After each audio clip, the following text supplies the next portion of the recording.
గురుగారు, విశ్వామిత్రుడికి అనేక పేర్లు ఉన్నాయి కదా, అందులో కౌశికుడు అనే నామం ఎలా వచ్చింది? విశ్వామిత్రుడే రామాయణంలో రామచంద్రమూర్తికి తనకు కౌశికుడు అన్న పేరు ఎలా వచ్చిందో సోదాహరణంగా వివరిస్తాడు. విశ్వామిత్రుడి వంశానికి మూల పురుషుడు కుషుడు. ఈ కుషుడుకున్న నలుగురు కొడుకులలో రెండవ వాడైన కుశనాభుడికి ఘృతాచినిచ్చి వివాహం చేస్తాడు కుషుడు. ఘృతాచి ద్వారా కుశనాభుడికి 100 మంది కుమార్తెలు జన్మిస్తారు. వారంతా అద్భుతమైన సౌందర్యంతో విలసిల్లుతూ ఉంటారు.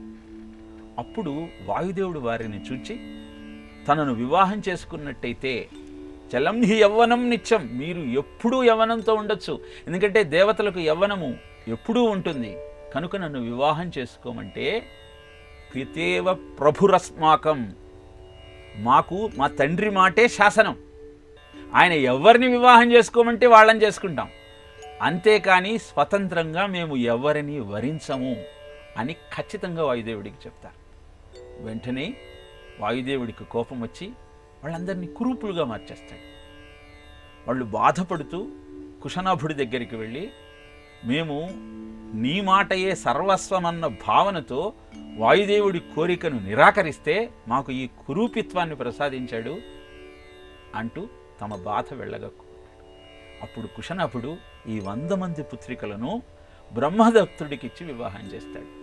బ్రహ్మదత్తుడు వివాహం చేసుకున్న మరుక్షణం వాళ్ళందరి కురూపిత్వం పోయి సర్వాంగ సుందరంగా వాళ్ళు తిరిగి జీవితాన్ని గడపటం ప్రారంభిస్తారు. వాళ్ళందరినీ తీసుకొని కపిల నగరానికి వెళ్ళిపోతాడు బ్రహ్మదత్తుడు. ఇప్పుడు మళ్ళీ కుశనాభుడికి సంతానం లేదు.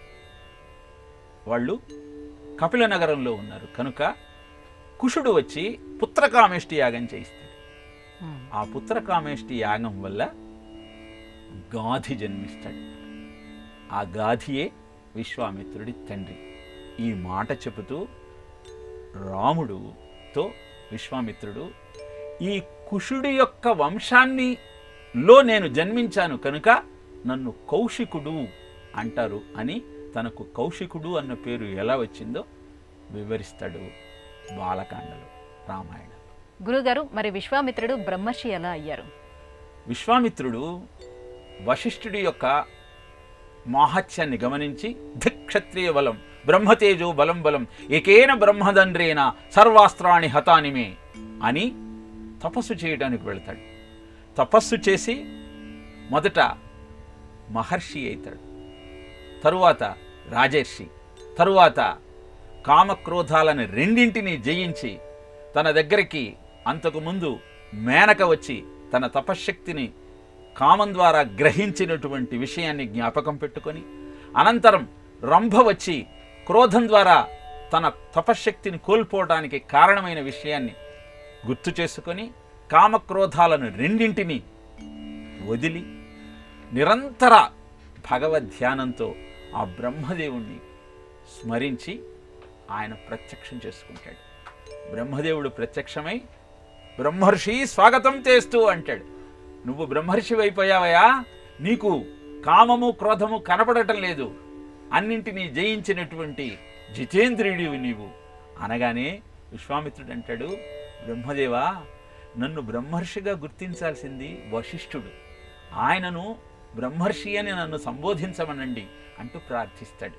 మనకి ఇక్కడ సందేహం వస్తుంది, అన్ని జయించిన వాడికి మళ్ళీ వశిష్ఠుడు తనను బ్రహ్మర్షి అని సంబోధించాలన్న కోరిక ఏమిటి అని. కానీ విశ్వామిత్రుడి హృదయం ఏమిటి అంటే, వశిష్ఠ అన్న శబ్దానికి అర్థం కామేచ క్రోధేచ వశే తిష్టతి ఇది వశిష్ఠ. కామాన్ని క్రోధాన్ని రెండింటిని జయించాడు కనుక అతన్ని వశిష్ఠుడు అన్న నామంతో సంబోధిస్తారు. కనుక ఆ రెండు నాలో లేవు అన్న విషయాన్ని ధృవీకరించాల్సింది బ్రహ్మర్షి అయిన వశిష్ఠుడే అన్నది తన ఆలోచన. అందుకే వశిష్ఠుణ్ణి బ్రహ్మర్షి అని తన్ను సంబోధించమంటూ అభ్యర్థిస్తాడు. అద్భుతమైన విశ్వామిత్రుడి యొక్క సౌశీల్యాన్ని నిష్టను గమనించినటువంటి వశిష్ఠుడు బ్రహ్మర్షిగా గుర్తించి ఆయనను ఆదరిస్తాడు.